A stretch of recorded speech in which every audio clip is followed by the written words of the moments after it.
Today I watched Dennis get a little Quaid-zy.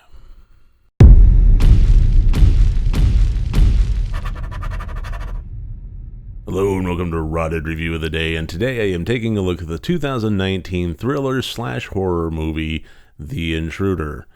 This is a movie that I found after watching it to be a solid execution of a fairly tired concept that was mostly elevated by Dennis Quaid's performance. As somebody that just recently went through a home buying experience, I think this movie resonated with me just a little bit more than it ordinarily would have. And it also confirmed with me that I did it the right way, which is to use a real estate agent for both the buyer and the seller to communicate with one another.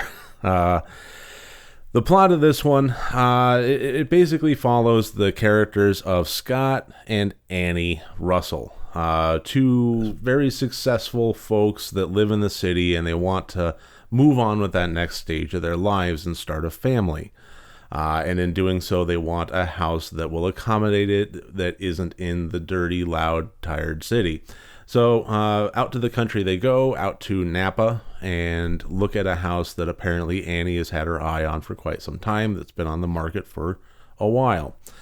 And there they run into the house that they want to buy and Charlie, the current homeowner. Apparently his grandfather or great-grandfather, don't remember which, built it some odd years ago, and it has been a focal point for Charlie in his life and in his growing up and his happiness and raising kids there and so on and so forth. But he is now selling it. He is a empty nester and is reluctantly parting with it and wants to sell it to the Russells, and ultimately that's what happens. But after buying it, they find that Charlie has a little bit of difficulty letting it go. It starts out with little things. Annie notices that she looks in the backyard, and Charlie's out there mowing the lawn because he sees that it's getting a little out of hand there. You got to keep on top of it. And, of course, it gets a little bit more diabolical and sinister as time goes. A lot of this movie is kind of the relationships between the characters, relationships between Annie and Scott, as Scott is definitely more ill at ease with Charlie's presence there than Annie is. And then also, I think mostly the relationship between Annie and Charlie as they interact with one another, and Annie is feeling the conflict of, on one hand, Charlie's a nice guy that she feels bad for. He's lonely. He misses his house. He misses his family, and so on and so forth. And then on the other side, there's Scott, her husband, who has been trying to get her to break away from this this friendship that she's developed. Again, I really think that the big portion of this that works for me, and you know what, I'm going to go ahead and throw up the scores here. Each category is worth up to 25 points for a total possible score of 100 points. And I thought the plot was done fairly well. Again, nothing really new, but it did add some fresh elements to it that kept it from being the most stale thing in the world. And I really liked it. It had a very kind of, in some way, like Pacific Heights-esque kind of feel to it, but with just something a little bit more, something a little bit fresher. And I think the performances were one of the big things about this that really sold it. The dialogue felt very natural, and it was very well written. And the plot progression, every beat was hit here, and never at all felt like there was a lull or a tiredness or even a repetition going on, which I thought was pretty unique, considering that this is a fairly well-trod subject matter. It at no point felt like I was watching the same movie that I have watched a million times over. One of the things that really kept this going was the mystery of how. I've often said, and I'll often say a million times more, that one of the great things about a horror movie, one of the great deeply embedded soul aspects of a horror movie is a mystery. At the heart of every horror movie is a mystery movie.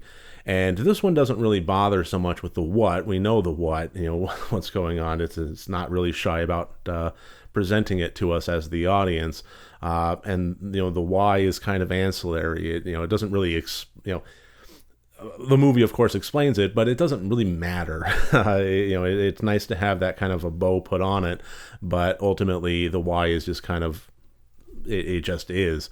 The real measure of the mystery in this one is the how. How is Charlie doing this? Just on a technical level, some of the things that are going on in the house, the malevolence and the situations that are arising, the mystery of how really gets deeply embedded in there. And I think that when that does get revealed, it is very satisfying as far as wrapping it up and providing a shock level value there. So I really like the mystery of how within this film too. It really kept that plot point going.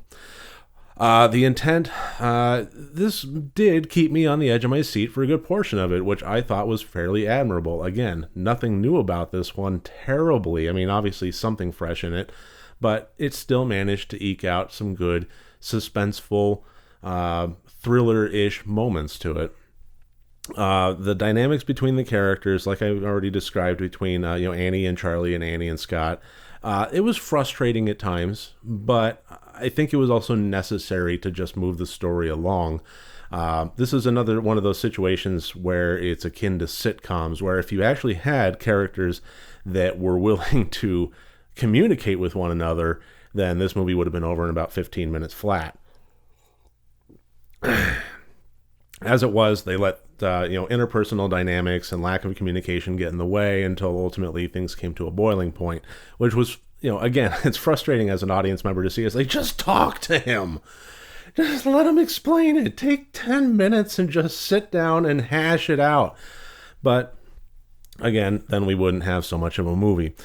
The acting, I think that's really kind of where the standout is in this one. Dennis Quaid really sold me with his performance as Charlie. I don't have a love for Dennis Quaid. I mean, I've always kind of enjoyed his movies. He's always been there.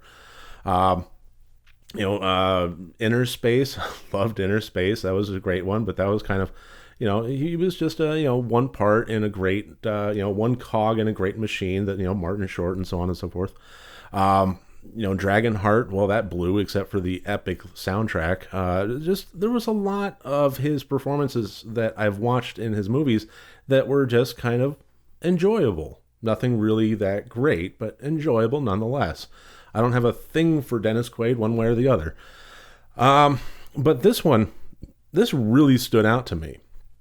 The interaction that he has had with the homeowners, with other people in the film, he is portraying somebody that is putting on a facade very convincingly with a lot brewing under the surface, just an intense, obscene amount of rage. And his performance as Charlie really sold that. When he smiles, you can feel the pit of lava burning in his soul underneath that smile. That he is just ready to pop at any point. But even so, he maintains the facade in a convincing manner that sells the performance and at least gets him through, the day. And big tip of my hat to Dennis Quaid for this one. Megan Good as Annie was, a fairly decent performance. I think my only real complaint about this one was, unfortunately, Michael Ealy as Scott. Something about it, and I don't, this is another one of those situations where I can't tell necessarily, I've been introspective about it. I've really hashed it out with myself.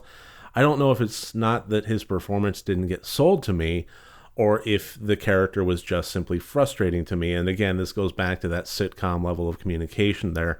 But regardless, I did find the Scott character to be somewhat frustrating, and maybe that's the point of it, and maybe Michael Ealy did sell it as Scott. I'm not marking it down for any points on the acting as far as that goes, just because I really can't, I haven't been able to hash that out within myself, and I feel that it would be unfair to deduct points for something that could be just the way that the character was written. Technical, no complaints there. Nothing really extraordinary to elevate it into the high 20s or anything like that, but nothing at all bad. I mean, the camera work, the editing, everything was, very, very adept. This had the fine polish of a major motion picture, and it kind of showed in the technical qualities to it. So that gives us a total of 69 out of 100 points. This was a decently entertaining thriller with some good moments in it. I would recommend it. Don't expect a full-blown mind bender that will stick with you for years. It's not that kind of movie. This is a little bit of a throwaway, but it is entertaining nonetheless. And I will say that this is absolutely worth watching for Dennis Quaid's performance alone. So that should about do it. That's my review of 2019's The Intruder. I really thank you for joining me here today. If you like these videos, please click like and subscribe. If you want to support me further, my Patreon link is below. Remember, next time you want to watch a horror movie, first make sure that it's good and rotted.